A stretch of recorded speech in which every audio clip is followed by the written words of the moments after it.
And welcome into an all-new edition of No Holden back on the hockey side here today. My name is Ben Holden. Pleased to be joined by a young man who is working his way up through the coaching ranks, Lex DeMolina. Lex, how are you, bud? I'm good. I'm excited to be on here. I feel like I've made it now that I'm on No Holding Back. So I'm still interested to see why you would like to talk to someone as uninteresting as me. But no, glad to be here. Well, we're trying to help change that, my friend. So Lex works for a company out of New Jersey. It's called TPH, Total Package Hockey. We're going to get into that a lot as we go along here. And congratulations, number one. You just got this job, what, about 2 weeks ago, right? Yeah, hell of a time to be in job transition is the best way I could say it. We finished up playoffs with the team I was head coaching in junior, probably last week of February, early March, and then this all started to come out, and then the world kind of started to change as we know it. So it's definitely an interesting time, but no, very, very excited and humbled, and just can't wait to get to work. So, well, we're going to get into that too, and I want you to know that I did see a couple of your playoff games. People might be wondering, how in the heck is Ben watching this young man's playoff games? So Lex's father, Carlos, and I worked together now for 6 years doing hockey. Carlos, your father, is a very talented producer, did the Stanley Cup Finals for a number of years. Fortunate enough to start working with him back the second year of the NCHC that we do for CBS. And your dad does a lot of different things. And he's done the Olympics. He's done all kinds of different things. There's bull riding. He's kind of like me. He's like a Swiss Army knife. So the connection going back, when did you and your dad have that first hockey connection that you can remember, Lex? Well, I think it's been ingrained with me for a while. I know when he was working for the Mets back in the day, working Diamond Vision at Shea Stadium. I know I was in his arms when the Rangers won the Cup in '94, bouncing me around in the Shea Stadium control room. So I guess it all starts with the New York Rangers. I have all that stuff up still here in my office. The furthest I could think back to is definitely, those late '90s teams with Gretzky or guys like, Peter Nedved and Darius Kasparaitis, Mike Richter, Ryan Leach. Just we really connected there. I mean, my earliest memories with Dad were kind of where now that I think about it, it still carries to this day. Like I used to fall asleep like in his bedroom watching games with him, watching the MSG telecast, Sam Rosen and John Davidson. So that was just a really special connection for us. And I mean, I was out, kind of had like that typical New York City hockey growing up experience. It wasn't on the ice right away.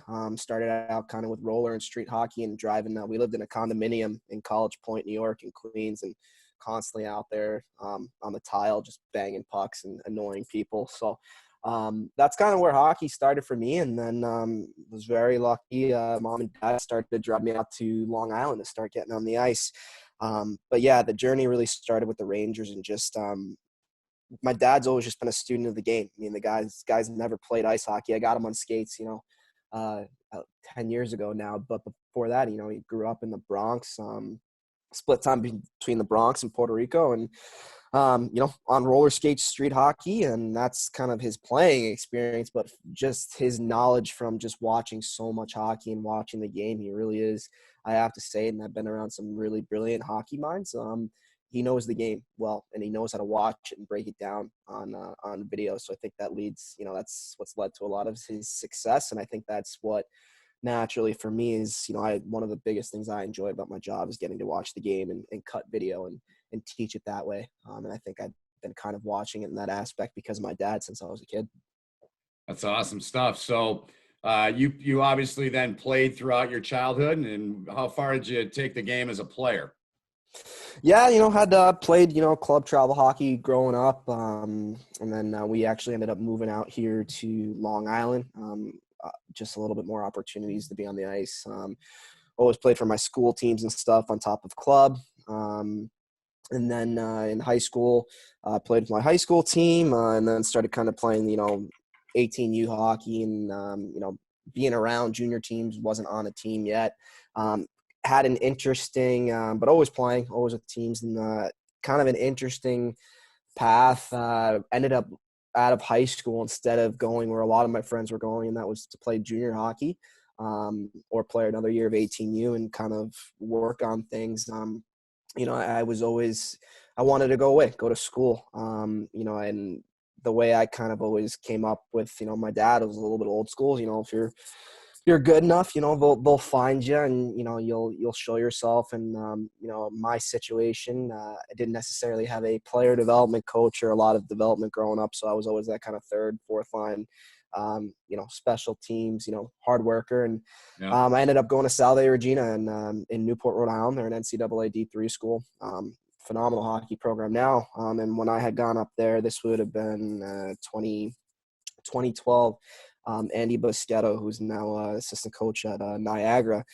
Andy was just retooling and rebuilding the team and bringing some really good players in. And, I kind of had no business being in the conversation up there, but I ended up kind of going through the walk-on process anyway. And, I was holding my own a bit. And Andy was just gave me the time of day. I was still 17 at the time because I had a late birthday, and just giving me time of day to go through the process of making the team and being with the guys. And I ended up shattering my ankle, and this would have been our training camp.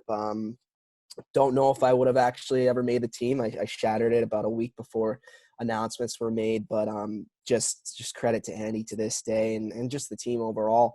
They knew what I was doing and how young I was, and they kept me around to just be a part of the team, basically work as team manager / I was continuing to rehab, and I would even skate with them sometimes and trying to get my leg better.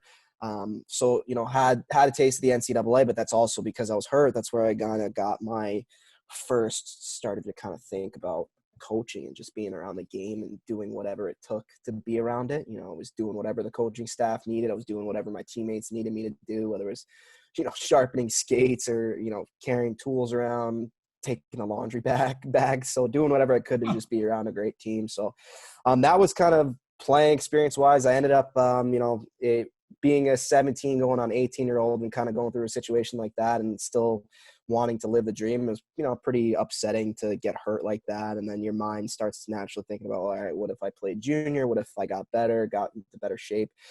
So I actually ended up leaving Salve and went back to New York the following year and played with the New York Bobcats in the old Atlantic Junior Hockey League under Mike Capola. Gave me an opportunity to kind of come in and still try to take care of my leg because it was pretty messed up and skate with that team, some phenomenal players on that team. And I kind of was like the Rudy there, just, guy coming back from injury, trying to work my way back. And, during that season, it kind of became apparent that, that was going to be my career, if anything. So, with Mike Capola and kind of transitioning into the 13-14 season, that's where I kind of started to talk about, well, maybe I can, I'm going on 20 years old. Maybe I can start getting into the, coaching game early. So that's where playing to coaching kind of started happening with me. Yeah. Yeah. Cause as a player, you never think about coaching. I've dealt with enough players over the years, and you don't want to coach, man. You want to ultimately play. And for you, it sounds like you had a lot of good things in place there and a lot of good people around you that, whether they pushed or they guided, however you want to word it, were able to help you. So what was the first job you got after those days you were just telling us about? Where was it? What'd you do? What kind of things were entailed in that job? Yeah, so my last year playing would have been the 2012-13 season, and over that summer of 2013, was very lucky to end up starting to work for Craig Doremus, who was overtaking the New York Bobcats program. Where the Islanders now practice, they had just built what was called Twin Rinks at Eisenhower Park, and that was going to end up being our home. And Craig was kind of retooling the team. We had some owners that were really invested in it. We were now playing in what the Atlantic Junior Hockey League moved over into the Eastern Hockey League, it's Tier 3 Junior A. And Craig was retooling the team as GM. His assistant coach, Bobby DeRico, was there. And also Kevin Kerr, who had a phenomenal pro hockey career. Kersey's well-known, coaches on the coast now. And that was kind of the staff I walked into. And my job was I was a jack of all trades, whatever I could do to be around that team. So Craig knew I wanted to get into coaching and had saw some sort of spark of mine to do it. But to do it, I started working as an equipment manager. I learned to sharpen skates, learned to sew, learned to be organized, laundry, anything you could think of, scrubbing toilets, scrubbing down the locker room, just taking care of the guys. And, it was really good for me because, you have to remember that this was only a year after I finished playing. There was guys that came over to that team that were still playing, that were relatively, by that time, I think I turned 21 that year. So I was, relatively young. So still trying to demand the respect of, the locker room and get them to adhere to what I needed them to do so I could do my job appropriately for the coaching staff.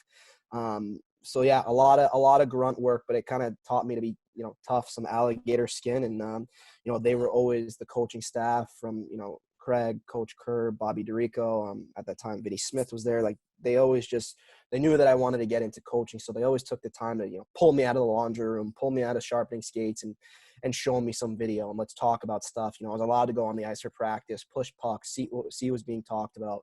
My opinion was valued, and being a 21-year-old kid, that was pretty special. And now kind of looking at where those guys are, you look back and you're like, wow, a pretty cool place to start.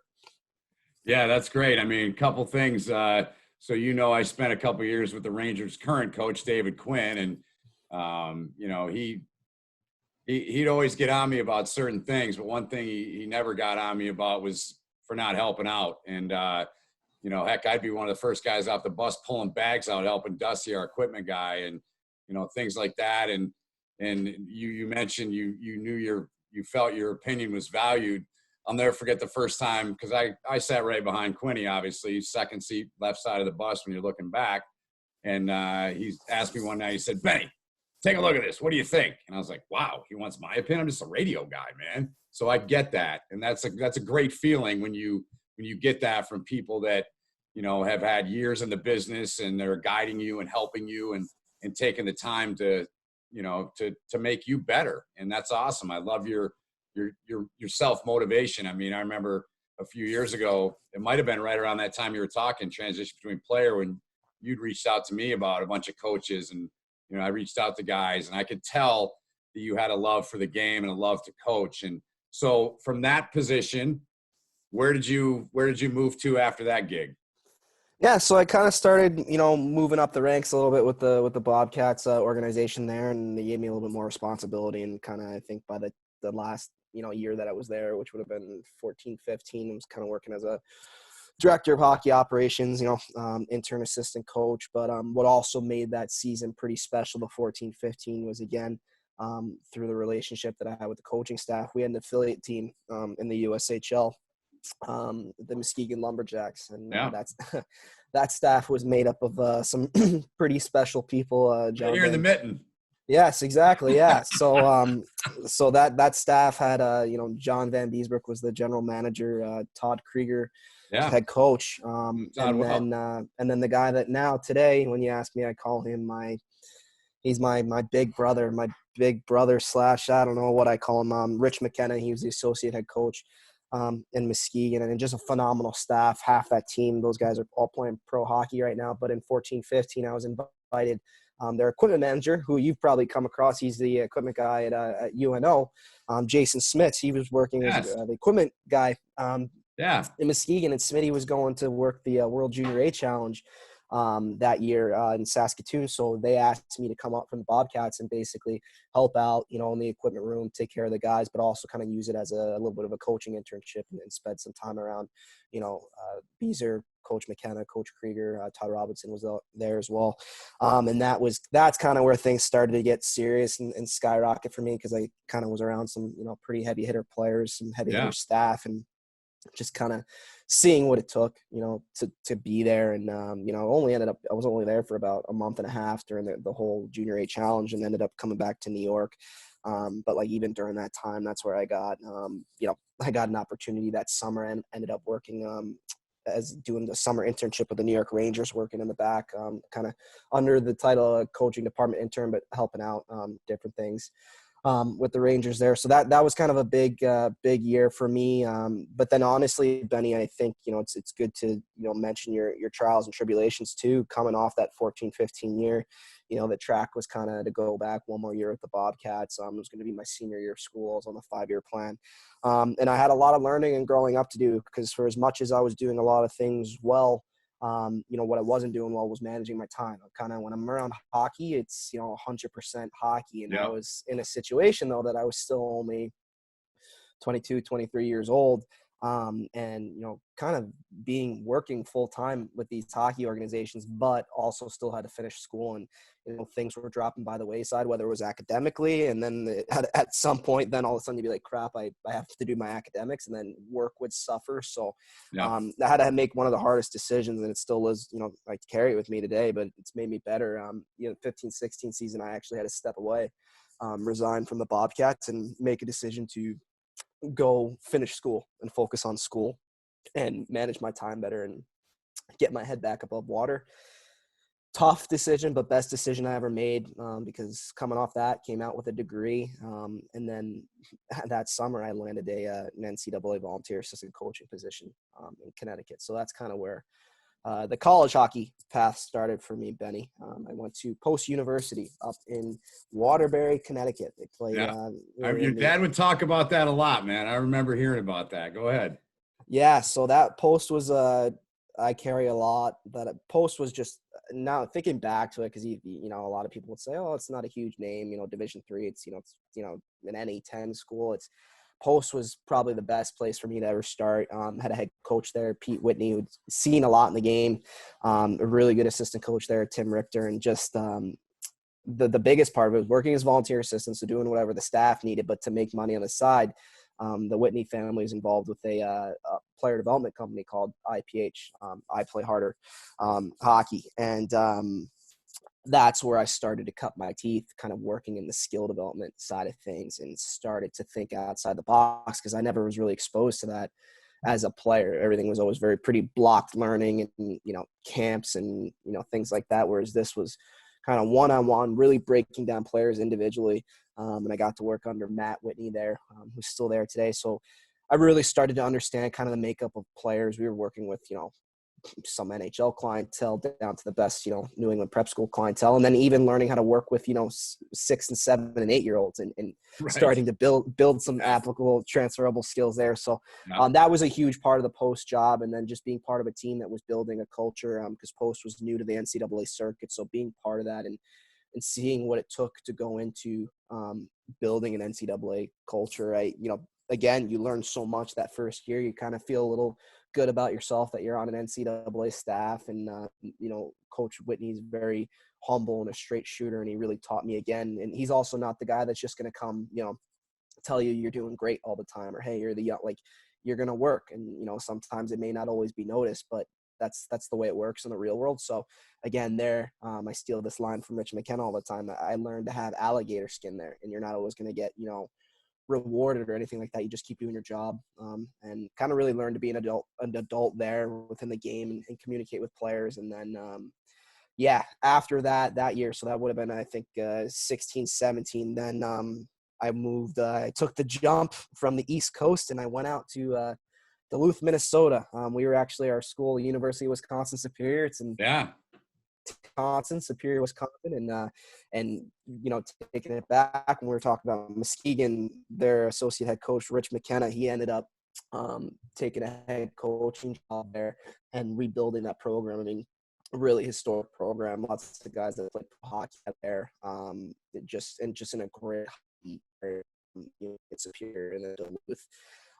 So I took the jump and moved out there, and moved into Superior, Wisconsin, and lived in the Northland for a year and experienced cold temperatures that I don't know if I'll ever experience again. But I got to reunite with somebody that I had a lot of respect for, and that's where I really to my own. I would say as a coach, have responsibility in just terms of whether it was recruiting, player development, on the road all the time. My first recruiting trip was to Sudbury area, and a 17-hour drive through northern Michigan and then through the Sioux and up. So it just was an unbelievable place to be because yes, we weren't a Division I program, but Division III hockey in the Midwest and the WIAC is just it's a meat grinder. You have players that are Division I transfers. You have guys that play in the USHL. There's good hockey players there. You had American Hockey League and East Coast Hockey League. Coaches calling staffs to pick brains on players. It was just a pro environment. The way everything was done. So I learned so much there, and so that was the big turning point, Benny. life of a coach and a young coach trying to make his mark and move his way up. And I want to go back to Muskegon real quick. Were you there when Svechnikov and Adams and Gilling were on a line together, or was that after you? Say those names again. I didn't hear you.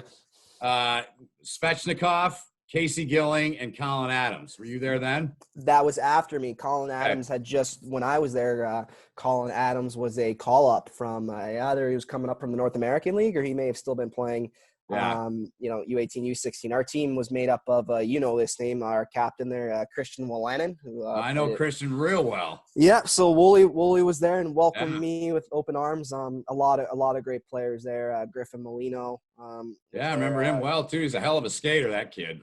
Yep, Tommy Marchin, who had a good career at Brown and still playing. See also Eric Shearhorn, who played at Minnesota. So just a lot of really good hockey players on that team. Yeah, well, I learned about Svechnikov being on that line with Adams and Gilling from Gilling. Our first game of the year for us on CBS this year was North Dakota, Miami, and I always talk to the Michigan guys. I love my state, and your dad always talks about New York and Long Island, and Starman, who I work with too, talks about it too. So we all take a lot of pride in where we're from and all that. Wolanin's one of my favorite. I need to get him on here, by the way. But and I remember you being in Duluth. I remember your dad a couple of times. We were up there once a year. He'd come up and see, drive up there, and sounds like that was another big step. So pick up where you go to next. Continue to take us through the story as we build here in your young career.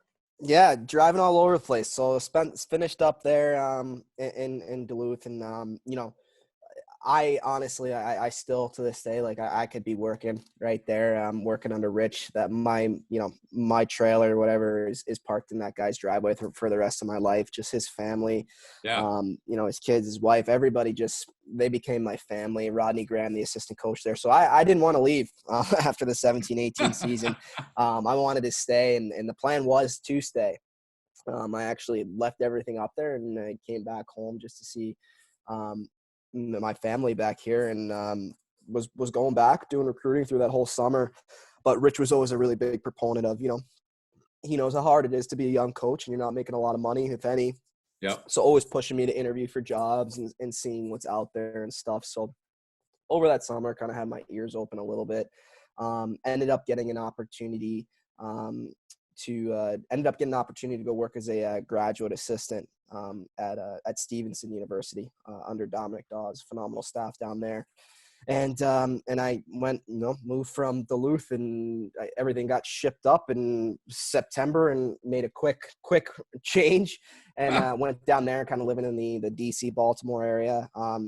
But again, you talk about your trials and tribulations, everybody's coaching career, and I think that's the reason coming on here.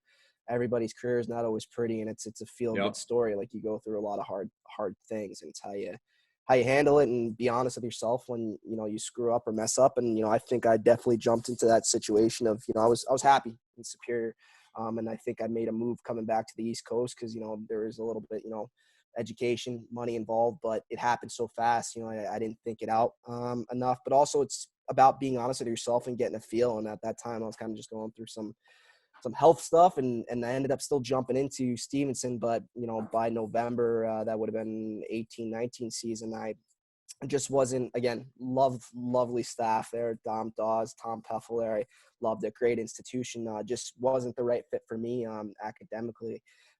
Just wasn't happy with my degree there. And again, I kind of just going through some personal stuff and learning how to deal with it. You end up battling some guys, you battle a lot of anxiety when you're going up and figuring out which way to go. So kind of all came to like a halt there, and I kind of had to understand how to manage and keep yourself healthy during the game. So I ended up actually revoking my GA status there. And again, another hard decision. Nobody ever likes to walk away from a team. Or players that you're working with. It's you put a staff in jeopardy, and it was really hard. But I had to do something. I had to make a decision for myself, because that's another thing I could say is when you start to come up in this business, you really you try to be pretty selfless and not you'll do things that may even detriment yourself, because you just care about everybody else so much, and there's that family, and family comes first, and the team comes first. And but again, for me, I had to take a look a deep look in the mirror and realized it wasn't the right fit for me. So I ended up moving on from there, and then had to go do some kind of self-reflection. And the perfect place to do that, I ended up going back to New York. Kind of was like, what the hell just happened? Like, do I not have what it takes? Am I not cut out to do this? Right. You know, why was I feeling that way? Why was I having anxiety? Why was I going through all this? You know, why wasn't it the right fit? And just kind of just blaming myself, and ended up just kind of hook. I'm very big in working with USA Hockey, try to do as many things I can with them, volunteer wise, freelance wise. And my colleague of mine, Mike Benelli, who works with New York State, the Amateur Hockey Association here, he was overtaking a kind of trying to build up a little miniature prep school program in Connecticut. So when I came back and I was kind of just trying to get my feet back on solid ground, Mike invited me to come up and be the associate head coach at a school called New Fairfield Immaculate up in Danbury, Connecticut. And basically it was the best thing that happened, because the game got boiled down back to the grassroots for me. I was coaching kids that were, you know, decent hockey players, but not the cream of the crop yet. And that's, again, I was still having a blast, even though they weren't, you know, guys that may end up playing pro. I had a blast going through video with them, blast going through, you know, skill development, a blast coaching games, you know, how to say in the implementation of our game plan and stuff like that. So, kind of just reinvigorated me and made me realize, all right, you know what, sometimes stuff isn't the right fit. Yeah, you need to be way more responsible, and, you know, and not just put, you know, oh, well, this is kind of the clear cut path, so you got to take that job. You got to think things out. And but getting there kind of made me realize, like, you know what, I love this game. You know, I'm here coaching, you know, this kind of, you know, these bastard children, and I loved it. And, you know, I lived in Glen Cove on Long Island, and I would drive an hour and 45 minutes, you know, up to do this job. And That's commitment.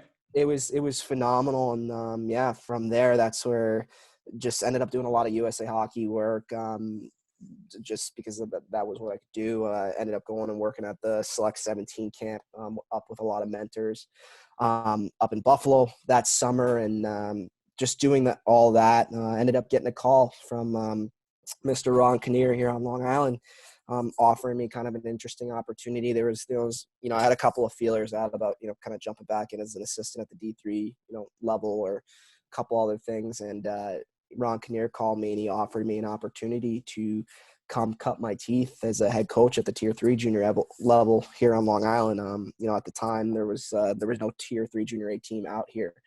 So they needed somebody to come back and build it back up to feed our Tier 2 team, our NCDC team, coached by Mike Marcoux. So I was a little hesitant, didn't know as much about the league. You know, there's certain leagues that you're pretty fond of when you're working in, you know, the NCAA, and, you know, you kind of like the way they do things. And I didn't know much about the USPHL, or kind of just, you hear different stories from different people. But, you know, at the end of the day, kind of got threatened by Rich McKenna, who told me I'd never be able to work with him again if I didn't go cut my teeth as a, you know, 25 going on 26-year-old head coach. So I was kind of like, okay, I'm going to go try this out. And again, best thing that ever happened to me, going in and having to, I was the guy. I had to answer for everything. I had to recruit players, and to get them to come in and play for me in a place that wasn't easy to just come in and play. Like I said, we were rebuilding. We went from 0 to 26 players. So just got an opportunity working as a head coach to really find myself as a coach. Because, you know, you learn a little bit when you're working for assistants. I mean, working for other head coaches in college as an assistant, but you're kind of, you know, you got to stay within the company mold. And during this time, this past season, I got to figure out what I wanted, you know, take a little bit of everything from all the mentors that I've come across and learned from, and, you know, throw out the things I don't like and use the things that I do. And, you know, ended up having a hell of a season, just in terms of, it wasn't a winning season, Benny, but it was a season where just made unbelievable relationships with players. Just a lot of just really batting down the hatches with a lot of my mentorships with a lot of, you know, mentors, because I was always calling them and asking them their opinion for things, and learned kind of the business side of the game too, because, you know, when you're the head coach of Tier 3 junior A, you're kind of working as a GM too, and learn how to manage different personalities in the front office. And, you know, you come out of the NCAA, there's certain things that you're used to being done that, you know, at this level either can't be done or you have to make happen yourself. So kind of just, you know, learn that work ethic, and again, just learning how to read and get your team to play to their strengths. We ended up, again, wasn't a winning year, but we ended up by the hand of God making it into the first round of the playoffs, and we almost pulled an upset. So it was a phenomenal year just in terms of finding myself as a coach, and my assistant coach there was just the yin to my yang, like just unbelievable guy who had come out of playing Division III college hockey. He was a captain. His name's John Caricato. He's going to be working in college hockey pretty soon. And it was just a year of research and cutting video and grinding and sleeping by your desk. And again, I loved every single part of it. And I didn't see myself moving on from that so quickly. I thought this would be a 2 or 3 year thing. Settled into a pretty nice apartment here in Long Beach, overlooking the water here in Long Island, with my girlfriend, and kind of we were happy. And again, kind of had a chip on my shoulder because being a kid that kind of from this tri-state area, again, there wasn't a great name for Tier 3 Junior A here at the time. But you look at other places in the country, there's Tier 3 Junior A players that go on and have phenomenal Division III hockey careers, and that's kind of what I wanted to build back up here. And so again, chip on my shoulder, it was only year one. We had so much left to do, but ended up, again, kind of one of the people that I befriended and was doing some freelance work with video-wise was happened to be Bryce Salvador of the New Jersey Devils. And I had done some stuff for him earlier this year. And, Bryce is just put it to you this way. Bryce is, when you're a kid growing up and you envision what, like, and your dad tells you, you envision what an NHL captain is, or even just what an NHL player is like. You always think about like humble, hungry. Their word goes a long way, but just good people. I always think hockey players are pretty special. Like Bryce is that. You just guy that didn't need to give me the time of day, that gave me the time of day. I wasn't just cutting video for him, but talk to me about hockey, talk to me about my experiences. And it was just built a really good relationship there. And Bryce kind of ended up coming to me, and he had an opportunity. Total Package Hockey was bringing one of their centers here to the tri-state in New Jersey, and they needed someone to kind of come in and be the head player development coach, working under Bryce and working under a director of hockey operations. So, offered me that opportunity. And with that, Bryce and I like to, work on little video projects here and there. And obviously, he has a lot of video on his hands between the stuff that he does, with the Devils, including his MSG telecast work. So ended up, again, kind of like, what the heck do I do? I don't think I can't leave. I've been moving around so much, and kind of spent, about you guys were probably on the road doing NCHC games during that. I couldn't get a hold of Starman, one of my mentors, I needed to talk. It's hard to get a hold of, man. Couldn't get a hold of the guy.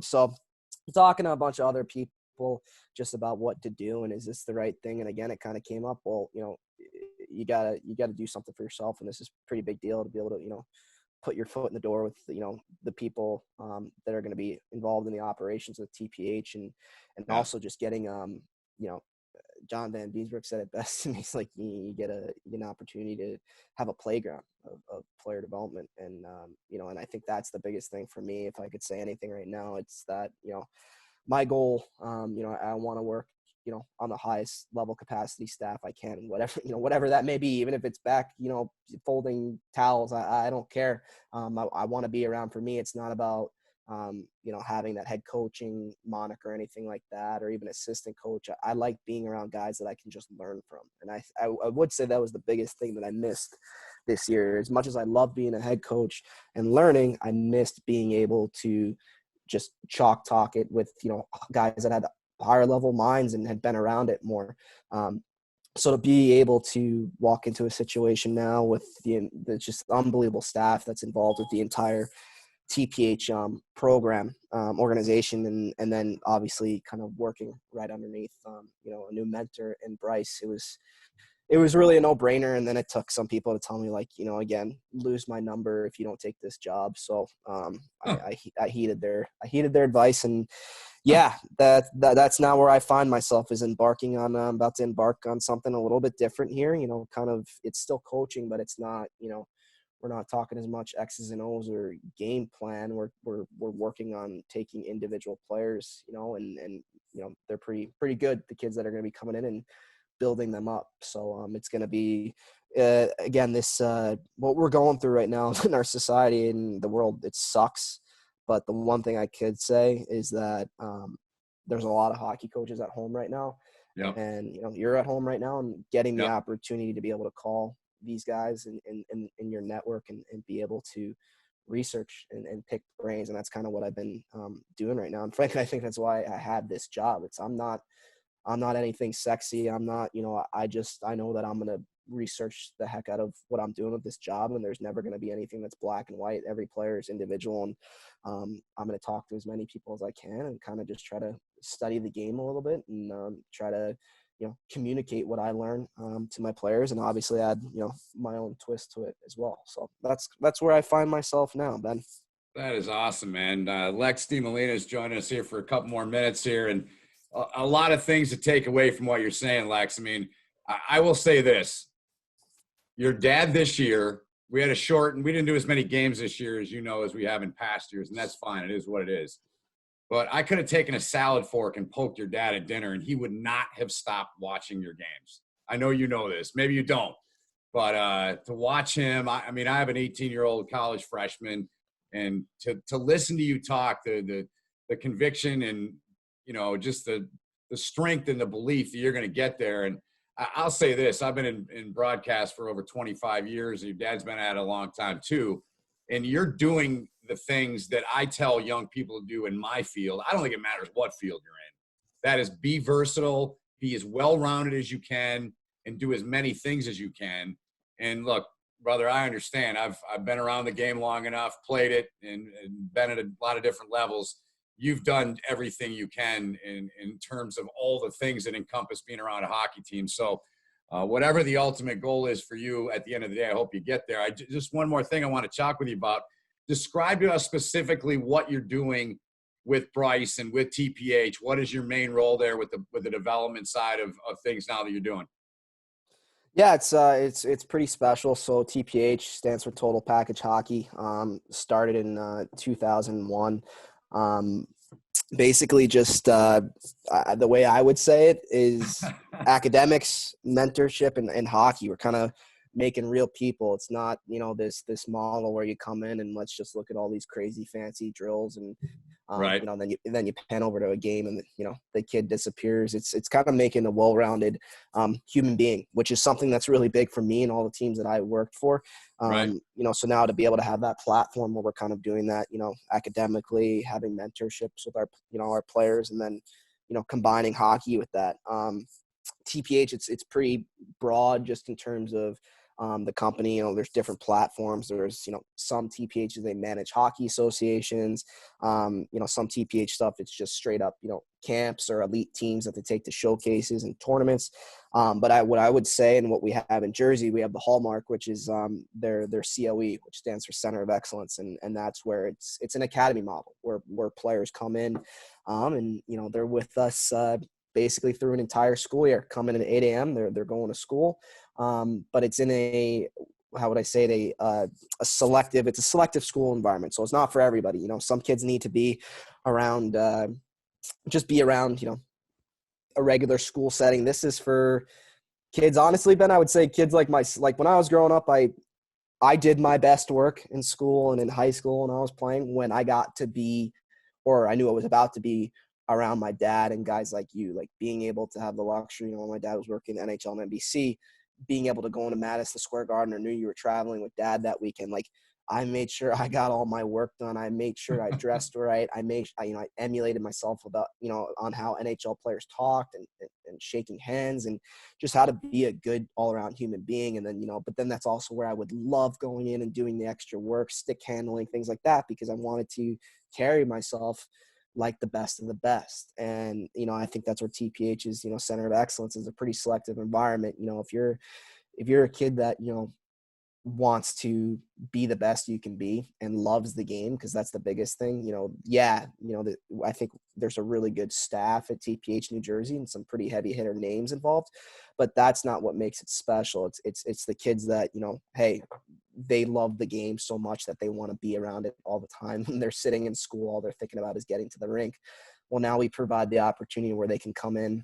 They've got a blended, work athletic environment where they can come in and have a flexible school schedule where they're doing 2-3 hours of work in the morning. We have an online educational platform called Admentum. It's accredited by the NCAA, and having the kids come in and basically they're getting first class teaching. And we also have like 2 to 3 real in-person teachers on staff on top of the virtual stuff. So they come in, do 2-3 hours of work.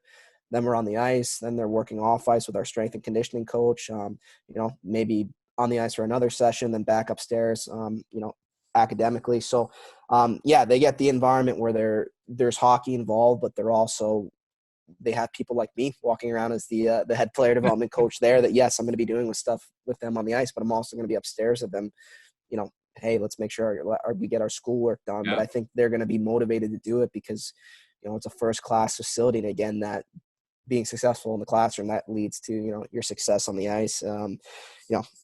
TPH they've done an unbelievable job so far since the inception. 45 NHL draft picks, over 280 NCAA commitments, and these numbers all could have changed, but we've got about like 353 players that are either signed or drafted in the USHL, between the USHL and the North American leagues. So it's proof is kind of in the pudding there. And just even with like the academics, like again, the learning plan, I think it's we have some kids that are taking Mandarin and video game design. It's a pretty flexible learning environment. So you're actually getting to you got to go through your core classes if you're kind of a 6th, 7th, 8th grader, but as you get into your mid high school years, they can really start to kind of study things that really interest them.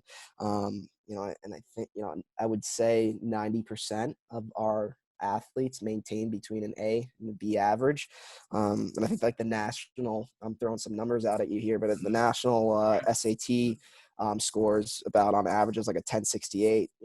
The COE average, our kids are pulling 1280s. So they're doing a good job. There's players, again, obviously successful on the ice, go on to have great careers, whether that's in college and pro, what have you. But there's also, players that come through the program that end up, maybe it's not the right, playing fit by the time they finish up at the COE with TPH, but they still end up going and getting an education at, Harvard, Dartmouth. So I think it's, in terms of school, it's just a great balance. But again, it's a selective environment. You're going to get, I'm really excited to get more into it and learn about it, because I think I'm going to come across some pretty special, young athletes that maybe have that same kind of obsessive, love the game and, want to do whatever they can to be around it. And again, it's not, people say, "Oh, be obsessive, love the game." That doesn't mean school falls by the wayside, but it's just how you structure it. Like for us, we may structure their academic days for a certain, Johnny Centerman, where he's got his tests, all the exams and homework on a Monday through a Wednesday, so that, by Thursday, Friday, his schedule's pretty light, so he can just start to focus on, his games and stuff like that. So it's just a little bit more catered to, balancing, what they want. And so I'm excited, being a player development coach there. I'm going to be on the ice pretty much 24/7. And what goes into that is kind of evaluating each player and seeing which, each young man and woman needs. It's not black and white. My first, I think, thing when I get there is going to just lots of small area games and things like that, and see where people's deficiencies are, and then also seeing where their creativity is and letting them explore that. A lot of video coaching, working on different video systems, and then again being there as a mentor too, to listen and make relationships with the kids. And it's not okay, we're off the ice, Lex is going to go hang out downstairs and just cut video and you don't see him again until you're back on the ice. Like, no, I'm going to come upstairs and open my computer and hang out in the academic rooms and help you, if the teachers allow me. They probably shouldn't allow me near the mathematics because that ship has sailed for me, but allow me to just help out and mentor. And I just think it's a perfect balance. And again, for me, I think that's what makes, yes, there's the goal of working at a higher level of coaching, whether that's professionally or, in the NCAA at the Division I level. But I think doing a job like this, that makes me an asset, makes me a better assistant coach, learning how to develop players more, learning how to mentor them more. These kids are going to be going through the recruitment process, a lot of them with Division I schools, and, I'll be there with them through that. And really excited to get to work. Again, it's just been kind of a a weird time. TPH has done a pretty, bang on job, with everything going down. We still have, TPH virtual work right now, but for us at New Jersey, this is going to be our first season. So we're kind of in the heat of recruiting right now. And it's a little hard to do recruiting when you can't get around as much, but we're starting up and we're getting to it. And again, just having Bryce Salvador at the helm, I think Bryce is just doing it the right way. He's not the guy that's just going to come in and tell you, you play in the National Hockey League and this is the way it goes. Bryce is researching as much, if not more than me. And just the things that we've been doing right now on the computer, we're doing things on the computer with computers right now that, my girlfriend who's a software engineer, she's like, oh yeah, I know what that is. It's like, wow, we're getting pretty in depth here and high tech. So there's a lot of learning going on. And I think that makes for a really good organization when everybody's there. They have something on the line, something to learn. Bryce is getting into, who knows where Bryce goes with his career in the long run. He's here to learn, and I'm here to learn, and the kids are here to learn. And I think that makes a great environment because nobody's complacent. Everybody wants to go somewhere. So well, we've talked over the years, but it's nice to hear your journey and your story. And I think any young aspiring coach out there that watches this, I think it'll do nothing but help them. And I know your dad, as soon as this one airs, I'm certain he will do a critique on your interviewing, all those things. I'm sure you're going to hear from him on that.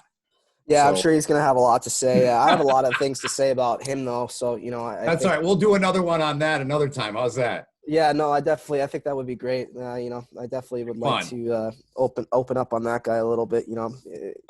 There's just so many things, he could do on his shows better, but, I have to say, you guys carry it, without you guys. We do what we can, man. Your dad's a great leader, and you're on your way again. Inspiring story, man. Thanks for sharing it, Lex, and best to you and all the folks at TPH and Bryce, and keep up the great work and continued success. Thanks for joining us here on No Holding Back. I appreciate it, my brother. Hey, no, I really appreciate it. And again, you hit it on the head. Anybody that, you listen to this, you're going through the coaching process right now, you probably better than me. There's no set path. So don't think there's, some A to B to C. You're going to be going left and right and up and down. And, as long as you kind of focus where you are and do your job, you'll be happy where you are, and eventually you'll get to wherever it is you want to be. Yeah. Well, again, Lex, thanks. We appreciate it. And I appreciate it. And I'll be in touch. Keep up the great work. And thanks for doing this. All right, Benny, have a Timmy Hortons for me, please. You know it, man. Oh, I've been having one the whole time, right? And I got a new mug. Looking for a sponsor. Anyways, that'll do it for this edition of No Holding Back. Until next time, take care, stay safe, stay healthy. We'll talk to you down the road.